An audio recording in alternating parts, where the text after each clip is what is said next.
Movie started with showing us how Apocalypse failed to rule the world over 5,000 years ago.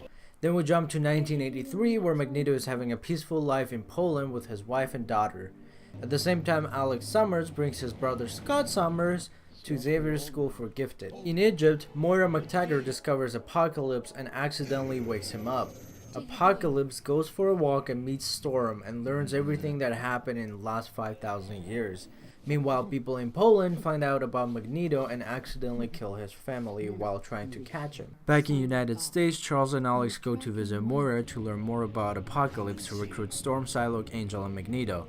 A few days later, Raven and Nightcrawler go to Xavier's school so she can ask Charles to help her find Magneto. So they use Cerebro to locate him, but before they make him come back, Apocalypse takes over Cerebro and forces all nuclear weapons to be launched and destroyed. Then Apocalypse comes after Professor X, and during a fight, Alex accidentally blows up the school. But don't worry, everyone is saved by Quicksilver, who was around at that time.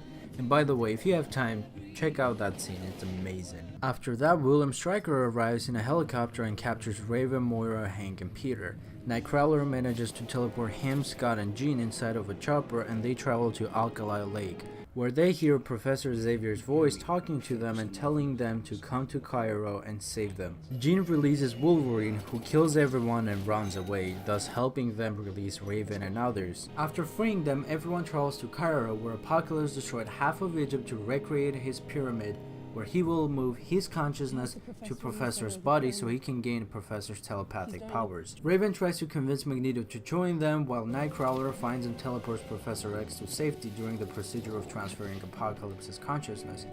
This leads to a telepathic connection between Apocalypse and Charles. During the fight, Angel dies, and infuriated Apocalypse breaks Quicksilver's leg and about to kill Raven when Charles realizes they're still connected and decides to mind fight him. Apocalypse overpowers Charles and almost kills him when Magneto turns on Apocalypse.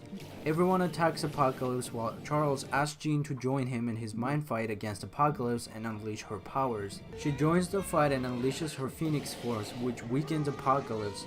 He tries to escape, but Storm joins the X-Men and uses her powers to prevent him from escaping.